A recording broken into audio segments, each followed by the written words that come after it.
America's center of power changed, and with it, the dynamics of the political landscape.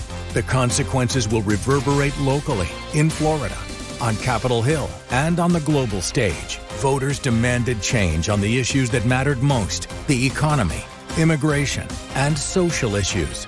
Now, News4Jax goes beyond the headlines with political analysts who provide unique context and perspective. Experts focused on the issues making headlines. This is Politics and Power.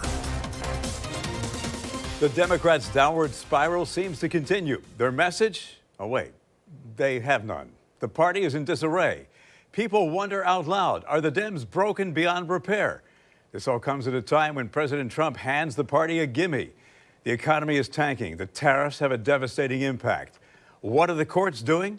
They are checking Trump's authority and don't think the American public doesn't notice. Americans' faith in the president is on a downward spiral. Speaking of faith, the American public doesn't have much faith in the economy.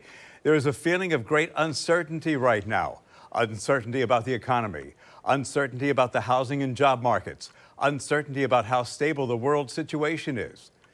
Welcome to Politics and Power. I'm Bruce Hamilton. Joining me, political analyst Daniel Cronrath. Thanks for being here. Appreciate it. Thanks for having me, Bruce. All right, let's start with the Democrats and that big fissure, that crack that runs through the political party's very core. Chicken Little, is the sky falling? People are asking. Well, Bruce, let me begin by saying this up front. It doesn't give me any pleasure to basically critique the Democratic Party and critique it in a way right now, which, as you've suggested, they really do need to be examined for what they're actually doing. My career started working as a Democratic staffer in Pennsylvania, as you and I have talked about in this program before. So really what it appears right now is that the party is rudderless. There are leaders to the party, which there seems to be a growing disconnect between rank and file members of the Democratic Party and people who share traditional Democratic principles and their leadership. And now, Bruce, we see these cracks appearing at even the top level with individuals such as Hakeem Jeffries, refusing to answer questions regarding whether he has confidence in Senator Chuck Schumer's leadership following his support of the budget resolution in backing, I believe, with a handful of other Democrats, giving basically the support needed to pass the president's budget. Okay, so where does the Democratic Party go from here? Where is the future of the Democratic Party? There have been a lot of solid suggestions made. Myself, other people have put together what we refer to as autopsies of the Democratic Party following what could not be described as anything other than a disastrous presidential election for the Dems. But here's the thing I think that is important. I think this is also important for your Republican audience to realize. For our democracy to function, we need two viable political parties. We need that kind of friction to create a pluralism of ideas where we actually have public policy coming from. When you get to a situation in a democracy when you're really in a one-party system, you really end up losing a lot of the ideas, a lot of the vibrancy of how our Republican form of government works. So I think it's important in the very, very near future, not just for the Democrats. I know we have a lot of time in the program, not just for them to be doing things performatively to express their dissatisfaction with Donald Trump. That's all fine. But what is it that you actually stand for as a party, to your point? How are you trying to expand your coalition to actually win future elections? Because right now, the Democratic Party coalition is too small to win a national election.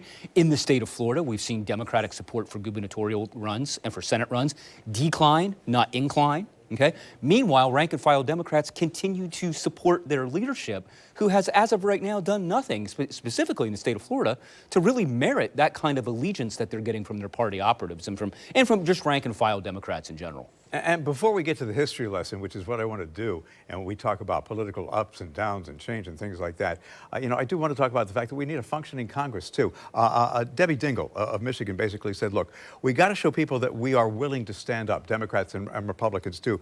She said the people are scared and people are angry. We have to protect the programs that we rely on. And that's not being done right now. No, it's not. And boy, that message is so clear. If the Democrats could just focus in on the fact, and I know that there's a variety of them who have been trying, the fact that right now a lot of the critical programs that it's interesting, Bruce, because a lot of the narratives, particularly with folks who are more conservative, is that they reject the idea of socialism, they embrace capitalism, that the United States made itself the only superpower in the world based upon capitalistic principles. Yet at the same time, the very, very things that take care of the least among us in our society, Social Security, Medicare, Medicaid, food stamps, school lunches. These are very popular programs with Democrats and Republicans alike that right now are in the crosshairs of Elon Musk, Doge, and the President of the United States. This is a slam dunk issue for the Democrats if they could find a way to really create, again, a Project 2025 agenda of their own. Push forward and say specifically, these are the things that we're going to protect. These are the things we're going to do if you give us back control of the U.S. Senate in 2 years, the U.S. House in 2 years, and the presidency in 4, okay? So the issues are there. The opportunity is there. But again, there's a leadership vacuum. And the other thing that there seems to be, Bruce, is there seems to be a real unwillingness of the Democrats to articulate this message directly. One of the things which is interesting to me is I still hear people like Senator Schumer talking about the need for bipartisanship.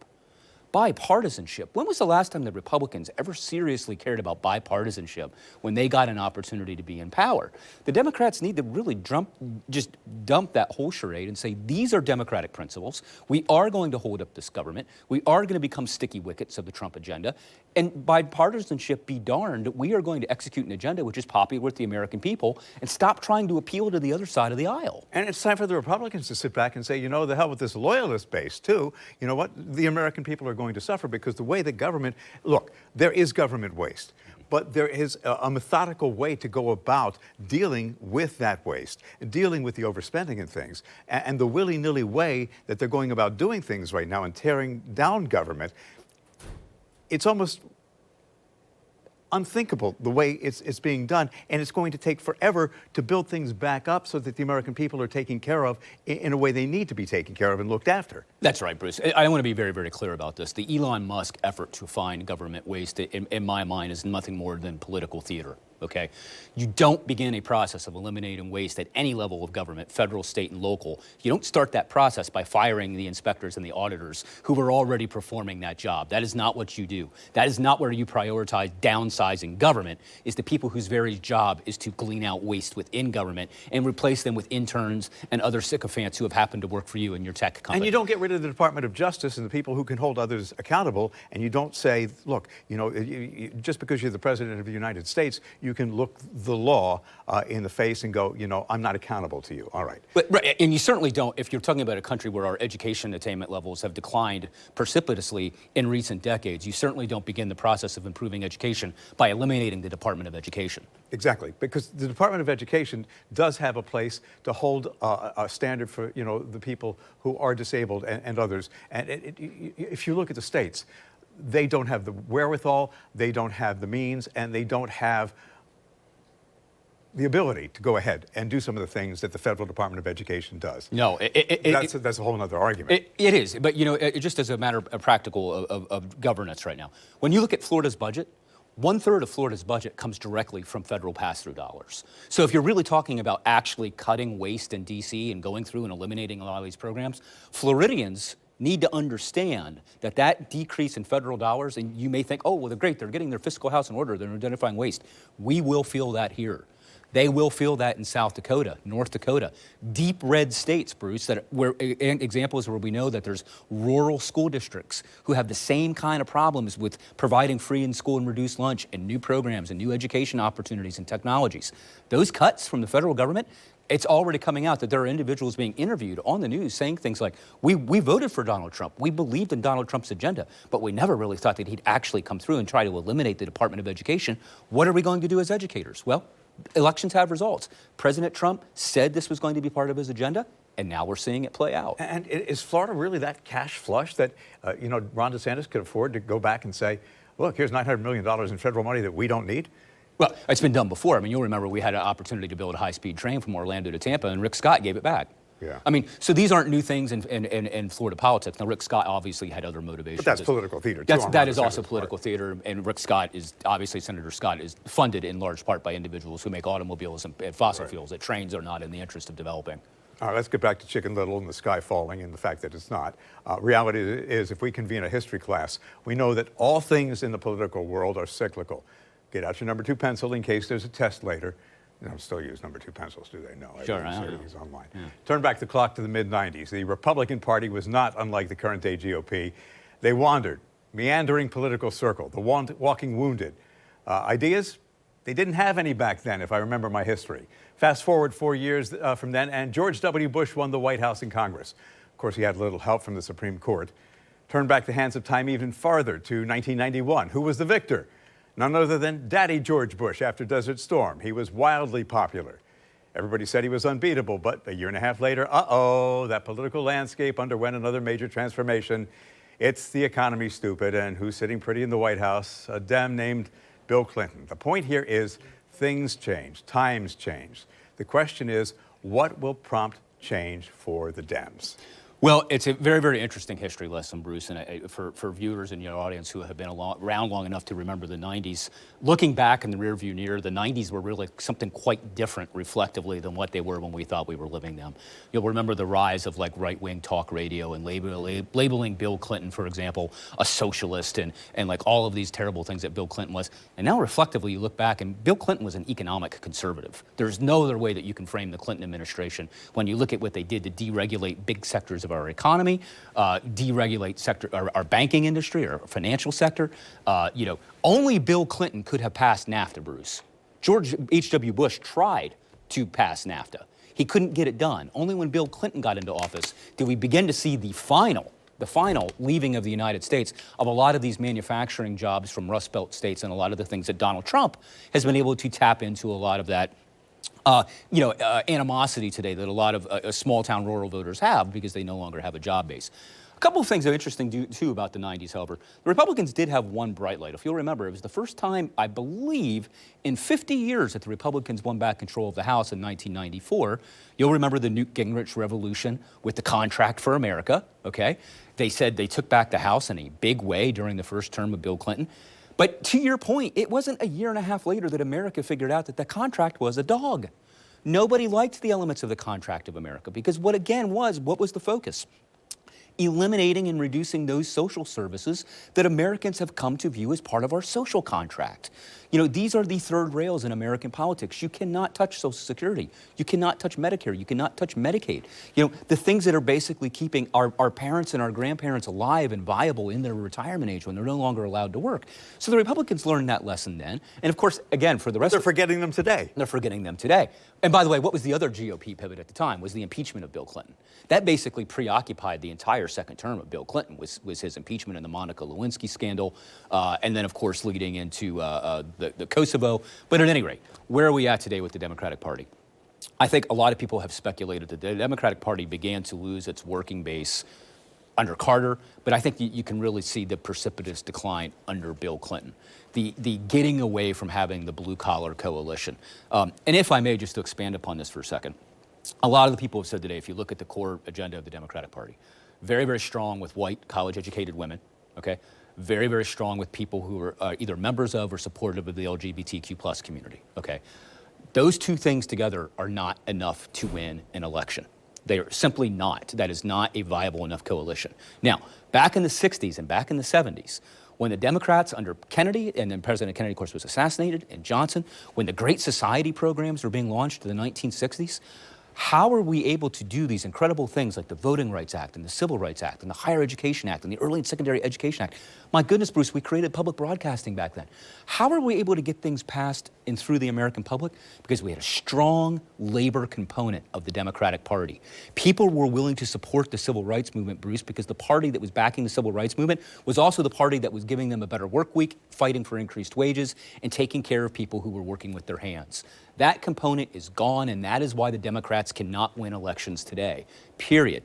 Union labor still identifies with the Democratic Party, but those numbers are dwindling. Opportunities to unionize are dwindling. We now have more right-to-work states than we've ever had before, which means you can't even engage in fair share legislation. So the Democrats really, really need to get back. The base that made all of these civil rights accomplishments possible, Bruce, began with the fact that they were able to secure a majority of voters through the labor movement. Gone. It's gone. But some will argue that that's what Donald Trump wants to do and bring back labor to America, make things in America again. but making things in America has an entirely different texture today in 2025. Well, first of all, economically, our economy has been completely reformed to be an economy which is based upon financial services. Right. Okay. And tech. And tech. So trying to repatriate those jobs that Donald Trump is talking about may be a noble endeavor. By the way, I would argue that I support the president's agenda in relative to this regard when it comes to things which are critical for our national security. All right, chips. You'll recall during the COVID pandemic, we couldn't produce things like hand sanitizers and protective masks for our healthcare workers because we no longer had the industrial base to support it or do it. And we had to try to rapidly pivot to try to make these things again. I would argue that these are core things about our economy that should be repatriated, not just to create American jobs, but for American national security interests. However, to your point, when you're looking at trying to do these things within one administration, which Trump is trying to do, and you're trying to accomplish this using a 19th century style of raising revenue through tariffs, okay, this is only going to cause the pain on the individuals that Donald Trump expected to get their votes and the Republican Party wants to keep their votes. I would say this, while Donald Trump, well, I'll expand upon this, the West Wing, okay, the old show The West Wing, Aaron Sorkin, he wrote a great passage, or excuse me. I know where you're going. It was in the American President, it was in the American President, he said, you can convince a bunch of people that they can go out into the desert or find a mirage, and when the mirage is not there, they'll drink the sand. And I believe that is what's taking place with Donald Trump right now. Rhetorically, Americans want this. They believe in it. They would love to get their quality of life, their dignity of life back. He's hit a spot. But I can assure you, Bruce, that just as God made little green apples, Donald Trump is not going to be able to bring these people's jobs back. He's just not. But in the absence of the Democrats saying or coming out with anything aggressive, where are individuals going to turn? In a two-party system, where are they going to go? And you don't necessarily have to alienate your friends. I mean, look, Hyundai just came out and they said, look, we're going to go ahead and build this $200 million plant, create 1,400 jobs, and bring, steel to the United States and this auto plant here. Yet he didn't really intimidate South Korea in the way he has Canada and some of the others. There are ways to go about and finesse it. One Democratic Party strategist put it this way: to beat Trump, we need clarity. We need clarity of purpose, discipline, and coordination. And it's clear none of that exists right now for the Democrats. Yeah, not only do you need clarity in position, but you also then need an action plan, okay? One of the things that I've been I'm sympathetic to and critical at the same time is ways in which I see a lot of local Democrats really spending their energies, which I would consider to be fruitless. I get the exhaustion, the frustration with Donald Trump as a politician, certainly. I get the frustration with Elon Musk. But when you're taking all of your energy and protesting outside of a Tesla auto dealership, what is your actionable result? Outside of making yourself and your peer group feel better, what are you actually accomplishing politically through that action? Nothing, because there's no clear message. Last night, for example, when you have an open town hall and you're criticizing Republican members of Congress for not having public meetings, and you're packing that hall with existing diehard Democratic supporters, outside of making you feel better, what are you doing to expand your base? Because, Bruce, whether it's in politics or whether it's in the classroom, I have never seen in my life anybody have success at bringing somebody over to your way of thinking by making fun of them. So to go to a union hall and openly make fun of Republican lawmakers may make your party feel great, but you are not growing a coalition of working class people by doing that at all. No, well, they see somebody else bullying, they think it works. It doesn't. Again, I go back to a point I made earlier. They don't have a clear message. That's what did Kamala Harris in. She didn't have her own message. She didn't have a clear message. Democrats do not have a message. They need to develop one, and they need to develop one fast. Right, and now, of course, there's also reporting coming out of Democratic circles, Democratic leadership circles, that Joe Biden was adamant that she not run against his agenda. So there again, she was kind of handcuffed throughout her entire campaign. If you're not allowed to run against what was not good in the Biden agenda, if you're not allowed to say if you're Vice President Harris, you're not allowed to say things like, you know what, the one thing that separates me from Joe Biden is I will be more aggressive to bring down the costs of food, eggs, gas, and the sitting guy who's your boss, your president, is saying, no, you're not allowed to criticize me at all. Where do you go? Where do you go? When the American people are experiencing double-digit inflation and you're not allowed to talk about that from the stump and what you're going to do to turn it around, you're doomed from the beginning. Yeah, no doubt. And now you've got this despair among the Senate Democrats after losing that shutdown fight. They are desperately trying to regroup. And for the first time since the start of Trump's second administration, they had real leverage to fight the president. The GOP needed Democratic votes to overcome a filibuster. Chuck Schumer folded, refusing to put up those votes to avert a shutdown. Now, look, he had his reasons, said it was best for the American people, might have been, putting people before party, maybe so, but that gamble is now raising questions as to how the Democrats are going to handle the next shutdown deadline. It's right around the corner in September. How can they avoid the same result? Well, it's a great question. And I think that what you're seeing here is I think that you're seeing Chuck Schumer, who is really the product of a Senate that is gone. This is a new day. This is a new dawn. I'm sure he's reflectively looking back in the past when the Republicans have tried to shut down government and how that the American people blamed the Republicans for that. I'm sure that is fresh in his mind. However, he has got to look right now at motivating beyond just his core group of people, you know, the Democratic version of MAGA, whatever you call them, who would never deviate from the party itself. He has got to look at the rest of the American public and say, listen, look at these polling figures. The Democratic Party right now, Bruce, is polling at 29%. What are you going, and while Donald Trump approval rating is beginning to cascade simply because of what's going on with tariffs and other world events, the moment is now to strike and say, no, we are not going to press bipartisanship. We're going to press a people-first agenda, and we don't think the Republican Party is a people-first party. That is your message, and then you go out and you create action plans in order to do that. You start talking about the revigoration of the American labor movement again. You encourage people to unionize and organize their workplaces. But most importantly, if you're Democratic leadership, you actually get involved with unions again and actually bring the goods that in the past you've claimed that you were going to bring. That's what Debbie Dingell said. That's exactly it. All right, so former House Majority Leader Nancy Pelosi, who, by the way, maybe she's out of office, apparently in the party is still relevant and still has a strong voice, thinks they gave away the farm. She said, I myself don't give away anything for nothing. We could have, in my view, perhaps gotten them to agree to a third way. Did they play the wrong poker hand? It's possible. It's impossible to know. The only thing I would say is that most of the senators who joined Schumer were those individuals who we would self-style as a conservative or more of a, I hate to use the word because it's offensive to some, but a corporate Democrat relative to their inclinations and relative to doing the bidding of their donors rather than doing the benefit of their constituents. But you know, there's one other phenomenon that we need to bring up right now too, Bruce, which is taking place. And it's gotten some coverage, but really not as much.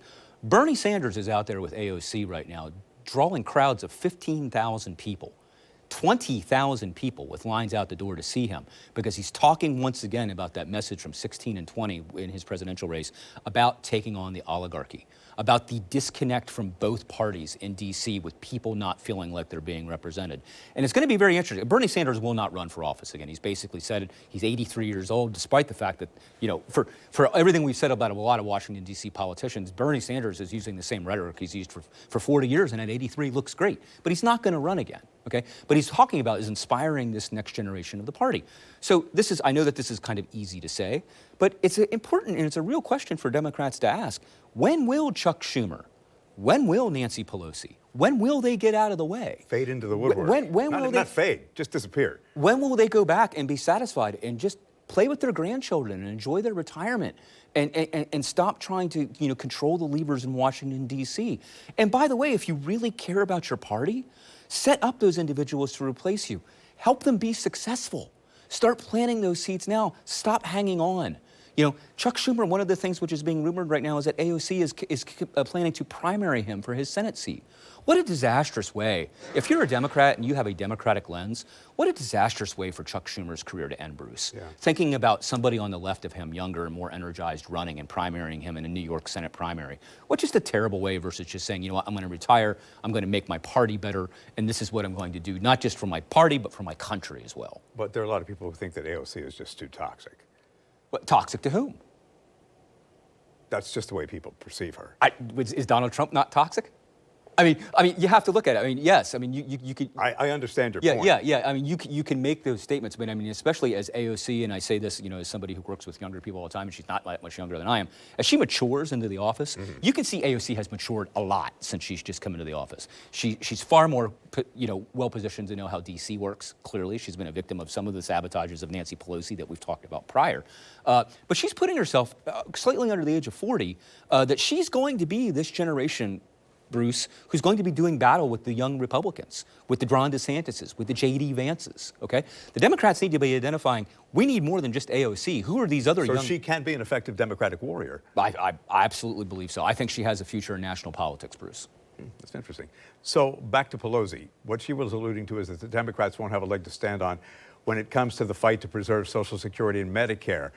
Is AOC perhaps a person who can take on that battle, put on the armor and be a gladiator? Oh, I think so. I think for sure she can. Now, obviously, you're right. She is a very, very polarizing figure, and there's a large segment of America that's never... And maybe that's a better word than toxic. Yeah, it's polarizing. Yeah. Yeah. I don't think that she's... You're right. It's a much better word. Particularly for conservative America, again, we look and we find comfort in the news media that we absorb, and it involves confirmation bias. But really, since AOC has come on the scene, Fox News and right-wing media has really made her...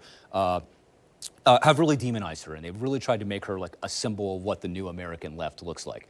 Now, if you're on the new American left, you could get excited about that because that's the person that you like. She's able to work a crowd of older individuals, work a crowd of younger voters. She's kind of right in that sweet spot with where she's going to be the next 5 or 10 years of her political career, right? But if you are on the right, you find her very toxic. And by the way, right-wing media has been really, I say this cynically, but they've been really good at creating boogeymen. I mean, I still see Republican strategists referring to Barack Hussein Obama, still trying to draw connections to him somehow being a Muslim American. I still see them using Hillary Clinton as a punching bag today because she was so demonized. This was back before she ran in 2016, but when she was Bill Clinton's wife trying to fix health care from the White House, okay? They're very, very good at singling out people and then making them the boogeymen for what's wrong. And by the way, not only for telling you why they're wrong, but also assigning blame to them for what's wrong in your own life. Right-wing media and right-wing strategy, much better than the Democrats at doing that kind of thing. All right, but let's talk about reality here. There is a segment of the population that subscribes to right-wing media and believes what they say. The largest segment. The largest segment. Yeah. There is also a very big segment of the population that does not listen to the media, does not read what's in the media, mainstream media, media that is regulated, that is balanced, that presents a very good view, non-biased view of what's going on. A good segment of the population that doesn't care about what's going on, that doesn't want to hear the arguments about what reality is. And that's what's wrong with this nation today. Because if they did open their eyes to what's really going on and the truths about, what's happening with the economy, what's happening with immigration, what's happening about the lack of attention to what's really lawful and not, I think there'd be a groundswell of reaction to what's going on in the political world. Yeah, and I think, Bruce, you can take this all back, whether you're on the right of our politics or the left of our politics. One of the reasons why Americans have turned out is they simply don't feel as if they have any agency at all, that there's nothing that they can do to actually change our political system. You look, and by the way, in many ways, they're not incorrect. I've cited on this program before in 2014, there was a study done that was by university professors at Princeton, which basically said, Bruce, that we live right now in an elite pluralist society. Legislation, regulation taking place at the agency level, all of those things in the United States is designed to appease the donor class, not designed to appease the working class. And that's proven when you have Columbia University rolling over and, you're going, okay, we'll do whatever you say, Trump administration. When you have, big legal offices saying, okay, here's $40 million to, keep you off my back, Mr. Trump, and just acquiescing to everything that's going on and people not standing up to injustices, that doesn't bode well for the United States. Well, no, and the capitulation outside of Elon Musk and his properties, the capitulation of other social media empires to basically bow to the will of the Trump agenda. Getting rid of fact checks, getting rid of filters that would prevent people from engaging in malevolent speech, okay? All of these things are being rolled back. So, Bruce, I think that, the other thing that we really have to do, and I say this, we don't have a society anymore, Bruce, which is also very interested in even looking at the news at all. It's not a matter of just misinformation and disinformation. Many people are just checked out. And when the administration precludes legitimate news organizations from being able to cover it because, well, it just doesn't want them there because they might tell the truth, that's a whole other issue. Well, and then there's also just silliness. Like, for example, Donald Trump saying the Associated Press is no longer welcome to the White House. That's what I mean. For press because they won't call it the Gulf of America. Now how childish and silly is that kind of thing? Or the president saying, I didn't sign this 1918 act, and you've got a signed document that is registered and documented, and he's lying about it. The one they used to deport all those, Sure. Venezuelans. Sure. Or trying to eliminate the Department of Education through an executive order. Right. Which you can't do. You need congressional approval. Of course. And the American public buys it. They do. All right, let's talk about. But you know what, Bruce, if I may, the Democratic public buys it too. Yes. They're in a panic. When you get on social media and you look at Democratic posts, they are genuinely concerned about Donald Trump eliminating a department that he cannot eliminate. So to extent, it's what I would say is the political acumen of Donald Trump.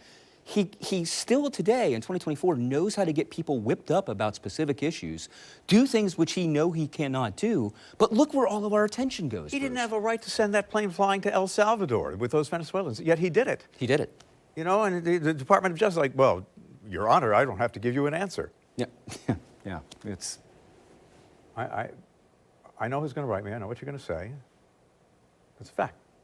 It was against the law.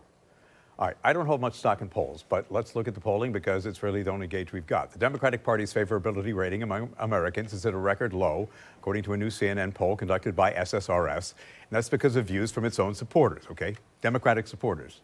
That's what this poll says. Many in the party saying publicly that their leaders should do more to stand up to President Trump. Democrats, Democratic-aligned independents, 57% to 42% say that Democrats should mainly work to stop the Republican agenda rather than working with the GOP majority to get some Democratic ideas into legislation. Again, this goes back to messaging. Are the Democrats in Congress barking up the wrong tree? Yeah, I don't think that they're representative of the views of many of their voters. I think that's why you see their polling hemorrhaging right now. And I think that the other thing that Democratic Party activists, and I'm talking about people who would be getting involved at, say, the local chair level or the precinct level, okay? If you really care about your community and you really care about your country and you really care about your party because you really believe in the virtues and the history of the Democratic Party, you've got to start applying direct pressure on your leadership. Nothing changes until you change the leadership of the Democratic Party, okay? So and again, this may make some people offended. The very fact that Nikki Fried continues to run the Florida Democratic Party after getting annihilated in the last set of elections is mind-boggling to me, okay?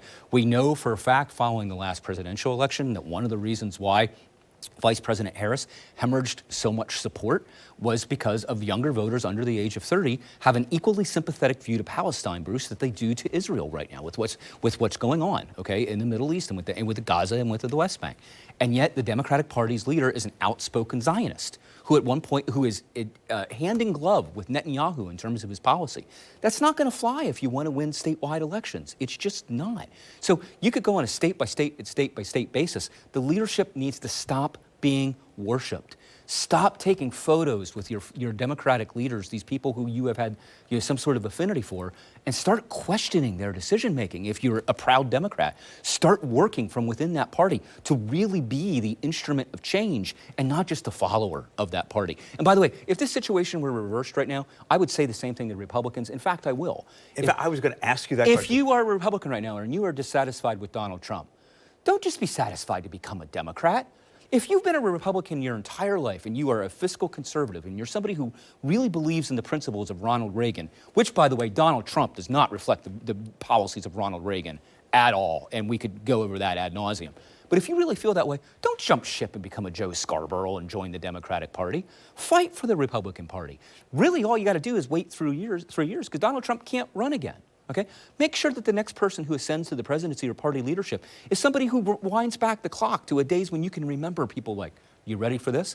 John McCain, Bob Dole, George H.W. Bush, people who even if we disagreed with them politically, Bruce, we would say are honorable men who represented the Republican Party with dignity and who cared about the party and who most importantly, all three of those individuals cared about country before they cared about anything else. There's still a Republican Party there that can be recaptured. I would encourage, if you're a Republican and you're not down with Donald Trump, become more active. I know it's difficult because you're going to be chastised. You're probably going to lose friends with the era that we have right now. I mean, it's very easy for me to say to a Republican, hey, stick up for the principles of your party when you feel like the entire weight of your community is with Donald Trump. But you got to stick with it, man. Don't just give up what you've had your whole life. Fight back. You know, it's interesting that you brought that up because I was going to ask you, does the same issue that we're bringing up with the Democrats apply to the Republicans? And it does. When you have Pete Hegseth sitting there denying the fact that classified information about the attack on Yemen was texted to a reporter, and he goes, false, didn't happen. And then he just goes to try and lie about the fact that this guy was disreputable and this and that, and bury the facts. And to your point, when you talk about issues, go back to the George Bush-Ronald Reagan debate on immigration. okay, and how they wanted to handle the issue. Both George Bush and Ronald Reagan said, yeah, there's a problem with the system and the way immigration is handled. We've got to go ahead and fix the system. George Bush said, look, I've got grandkids who are Mexican. You know what? There are people who are in this country legally. We can't go after them. We've got to fix the system with the way people are integrated into the country. We've got to fix the system and find out why people are crossing the border illegally and make it so that those who do come here and come here legally and can't get their green cards because there are systemic issues can stay. Yes, we've got to keep the criminal element out. Ronald Reagan agreed with him. Sure. Listen, Ronald Reagan was the guy, and you can fact check me on this, that in 1986 gave amnesty to millions of illegal immigrants who had come across the Mexican border. Oh, you mean like Joe Biden did? Yeah, millions. Okay, Ronald Reagan did the exact same thing. So I think the other thing, too, if you're talking about this entire war, because border security is such a huge issue for the Republican Party and for their electorate right now, we need to think about when we're saying things like fentanyl, okay? If fentanyl is killing American citizens because they're ingesting it with their drugs, how's the war on drugs going for us, Bruce? How is that actually taking place? When will we start to treat, just like we've been trying to do with heroin and other substances, when will every drug in the United States become a public health emergency and not a war where we have a drug czar trying to fight this? There's not much fentanyl coming across the border in Canada. Well, no, but there's going to be another very interesting legal action. Will the courts actually let him implement 25% tariffs? Because the only reason he would have the authority to do that is if he could claim it was an issue that's a national emergency. Okay, 40 pounds of fentanyl in a year coming across the Canadian border is not a national emergency. So it'll be very, very interesting to see whether or not that holds up in court. But the point of it is that we need to also get back to the fact, the reason that there's a market for these drugs is because Americans are using these drugs, right? We need to change. We need to do something different. Think about when you and I were growing up as kids, how many people smoked cigarettes. Now listen, man, it took a generation or two, but tobacco use is lower now than it ever has been in American history. We need to have a slow, generational approach to drugs. If you eliminate our use of drugs, you will eliminate the majority of the crime coming into the United States associated with those drugs, and certainly the level of death which is associated with the use of these drugs. Well, what's happening with the cutbacks at Health and Human Services and RFK Jr. and the CDC and other programs being cut back, that ain't going to happen. No, that's a whole nother show. Yeah, that's just amazing. Yeah. When Politics and Power continues, don't think the American public doesn't notice what's going on. Don't think it doesn't have people very worried. How worried? Find out when Politics and Power continues after the break. Welcome back to Politics and Power. Bruce Hamilton, along with political analyst Daniel Cronrath. We've been talking about the fracture in the Democratic Party, President Trump's approval rating slipping, and now American confidence slipping and angst growing. People are off kilter. Alex Jacquez, Chief of Policy and Advocacy at the Progressive Groundwork Collaborative, put it this way. Working families are longing for stability as their grocery bills and rent payments continue to climb. But Trump's chaotic approach to the economy has them feeling more uncertain than ever. Daniel, Trump blames it on Biden. How can it be Joe Biden's fault? Joe Biden didn't impose these tariffs. Joe Biden's not responsible for the cost of vehicles potentially going up $10,000 to $12,000. Egg prices didn't skyrocket when Biden was in office. You didn't hear the word about stagflation until recently. Markets didn't start to correct until recently. How can the finger of blame be pointed to the previous administration? I think you just point the finger and blame the previous administration. I mean, it's kind of a rhetorical question, right? Because we know a lot of these issues, by the way, don't necessarily even have a relationship to the powers of the President of the United States. Right. I remember when when Joe Biden was first elected, Bruce, do you remember when you would go to a gas pump in Florida and gas went up because it happened to be the fall? And that's when gasoline always goes up. And they had all those stickers on the pump that said, look what I did, raising the price of fuel. And people just bought into it. They just that was the way that things were going to be. What I would say is that Donald Trump, in my mind, is actually losing an opportunity here in one regard. One of the things that Donald Trump is very quite capable of doing, and he tends to do this through his media app, Truth Social, he's very good at jawboning. Okay, jawboning being the practice where basically you come out and publicly shame individuals who you believe are ripping them off. Why has he not confronted a lot of these industries right now which are charging all of these prices? Why isn't he confronting the cost of eggs publicly? Okay, and saying that, you know, this is what the U.S. government is going to pay for eggs. This is now the new price that we're going to be paying for eggs, and everybody in the United States. Because I guarantee you, what's going to end up happening, Bruce, is it's going to be just like the pandemic, when a lot of these quarterly earnings reports are going to be coming out, and the boards of these companies are going to have to disclose publicly what their earnings were, and you're going to see record profits, man. You're going to see them again. Okay, and I think the other thing too. which is worth noting. And then the thought just escaped me. Sorry, just left my mind. Well, consumer confidence rating, I think, comes out today, so we'll see what it does to the markets, because the past couple of days the Dow has been up, the Nasdaq's been up. It's going to be interesting to see. I remembered my comment too. Kind of on point with what you were saying. I saw a video the other day, which is really interesting. What's going on in the Republican Party relative to Trump. It was about a video about a year ago before the election when Marjorie Taylor Greene, the congresswoman from Georgia, said that if Joe Biden was reelected, everybody would be made to buy an electric car. Now look who in the White House line is buying an electric car, a Tesla. Donald Trump, okay? So it's in some ways, I mean, I say this because it's important. I mean, this is a president of the United States with a senior policy advisor in Elon Musk and a member of Congress. But when then you say all that and you just look about, like, how silly does that actually look? That these are actual thought leaders which are taking place. And then you have Lutnick saying, oh, you know, Tesla stock's down, now's the time to buy it. A member of the cabinet giving stock advice? It's unprecedented, yeah. It's also illegal. It's also illegal. But who's going to prosecute? Yeah. Donald Trump's approval ratings are slipping. Disapproval ratings are growing. The economy's tanking. The tariffs have a devastating impact. People are asking, what are the courts doing? They are checking Trump's authority. He's underwater on everything, according to a new Quinnipiac poll. It found 53% of voters disapprove of his second-term performance. Specifically, his overall approval fell to 42% from 45% last month, while his disapproval rose to 53% from 49%. Here's my Les Mis impression. Mr. President, do you hear the people sing? He may, but he doesn't care. Yes, and for your audience, I'm glad you didn't completely sing that, Bruce. That may have been traumatizing for some. Yeah, I think it's going to have to really dip precipitously lower is what's going to have to happen. I think right now you got to remember, every president of the United States or chief executives, they always surround themselves in a little bubble.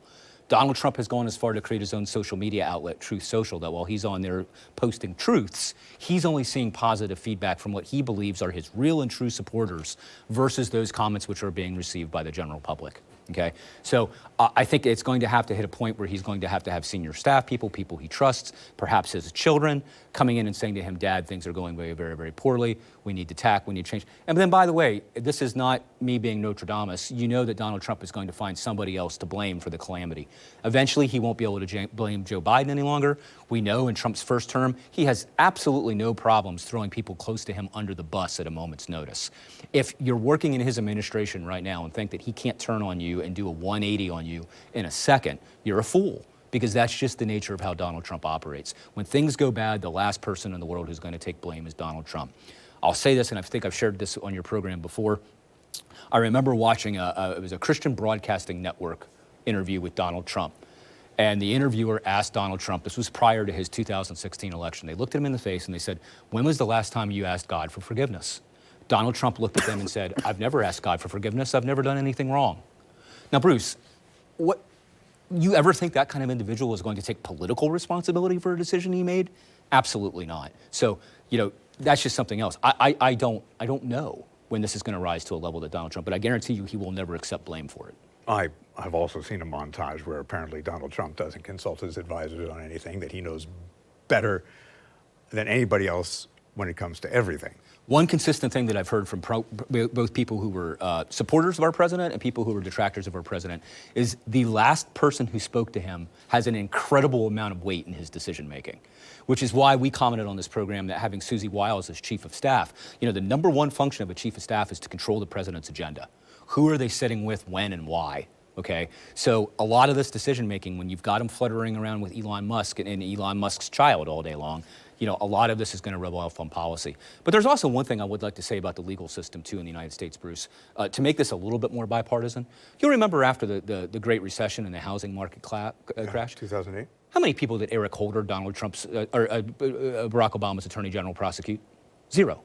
Okay, we have a history in recent history in the United States of whomever is running the Department of Justice doing exactly what that president of the United States does, rather than looking at justice being blind and actually following the law. It may be more egregious right now because Trump's actions are more out in the open, but I would suggest this is not a new trend in American politics, and for anyone in the audience, regardless if you're a Democratic or Republican, it should be concerning that you have chief law enforcement officers who now simply will not enforce the law. And don't think for one second that Pam Bondi is going to do anything that Donald Trump doesn't specifically instruct her to do. Okay? I find it interesting that Pam Bondi, when she testified before Congress during her hearings where she was being vetted, said, no, there'll be no retribution.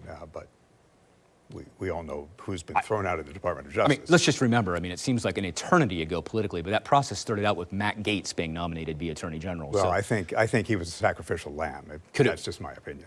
Possibly. Gist of all of this, Republicans are unhappy, Democrats are unhappy. Time to quit settling for the status quo. I mentioned it before, politics are cyclical. When do we get off this merry-go-round? When will things change? Politics are cyclical, and today politics are cynical. And I think that if you could get somebody out there, particularly speaking to the Democratic Party, if you get somebody who has had an actionable plan, a plan based on positivity, that individual is not Bernie Sanders. He's not ready for the fight. His moment in history and his opportunity is gone. But they need to identify somebody who can become their new standard bearer, somebody who would have energy and somebody who would, again, not just whip people up, not just express frustration, but somebody that would come back and say, you know what? When FDR was president, this country was stronger. When LBJ, the Vietnam War aside, when LBJ was president, we made great societal changes. We need to have another New Deal 2.0. We need to have another great society. If you're going to, and one of the issues that the Democrats have, and again, I know it feels like I'm piling on, when you come out with a robust policy proposal, like the Green New Deal, which has been demonized by many people, you know, going to a green energy source and creating jobs, and you have the Speaker of the House, who's a Democrat, call it the Green New Dream, okay? In a derogatory way, you know that the message in your party is broken, okay? The policies have to be those things. You have to get back to a labor background. And even if you're somebody who thinks, well, labor, you know, that the whole movement's gone, there's a new labor class. It's the warehouse worker, Bruce. It's the service industry worker. There's still blue-collar labor in this country. Just because we're not manufacturing things doesn't mean that those jobs don't exist. But if you're a Democrat and you believe in issues like LGBTQ plus rights, and you believe in better education, you've got to expand your voting base in order to appeal to a broader group of voters, and then that appeal to those voters can carry along those issues which we know and we value.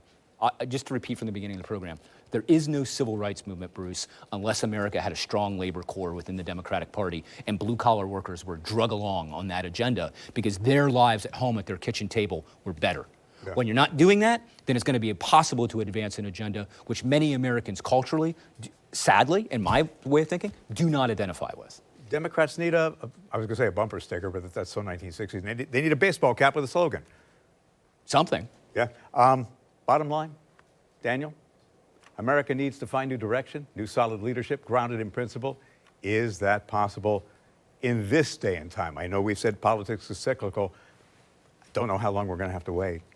Yeah, well, and I think the other thing too is, and again, because this was the premise of the show, if the Democratic Party at its top levels is not willing to come back and be a people-oriented party, a populist party, if they continue to cleave to their donor class to develop policy, they will continue to alienate the core support that they need to win elections. This will not get better for the Democratic Party. It will only get worse. And to my way of thinking, that makes politics in the United States worse because we need to have that competition of ideas, Bruce. Even if you're a Republican out there and you're listening to this show, you need to recognize the fact that just having somebody check you and get involved in a legislative process where the majority of people are actually competing in the competition space is a healthy exercise that we need to have, my friend. And we've gotten away from it, and it will not change unless we reinvigorate the Democratic Party in a meaningful way. And I was hoping that, you know, by the time the midterms came around, those people who right now were loyal to the Trump administration because they felt an onus to it, that the time would come that maybe they could let their hair down and do what they thought was right for the nation because, you know, their own jobs were on the line and they saw the future. Mm-hmm. I'm not so sure that that's going to happen. Yeah, it's a good question. But, you know, and you know, again, this isn't polling. This is actually election results. Specifically in the state of Florida, it's there, man. I mean, over 55% of Floridians chose to protect contraceptive rights, or abortion access, and chose to legalize recreational marijuana. That in the same election that Donald Trump won this state by 16 points. Okay, their progressive issues do resonate, and the Democratic Party really needs to understand that, articulate that into a message, and then go out and do it. People also have to understand that sometimes the terms that are bandied about are not so black and white. Illegal immigration does not translate to immigrants being deported because they committed a crime. That saying that you are in favor or against abortion means that you're taking a side for certain reasons. Issues are not black and white. They're not as simple as they are presented by some of the politicians out there. Take your time. Do some homework. You know, we all need to take it upon ourselves to understand what's going on in the world around us. I appreciate you taking the time to watch this program. Daniel, appreciate you taking the time to join us and offer some context and perspective. Thank you for having me, Bruce. Have a great day. See why every day more people are choosing News4Jax, Northeast Florida and South Georgia's #1 source for local news.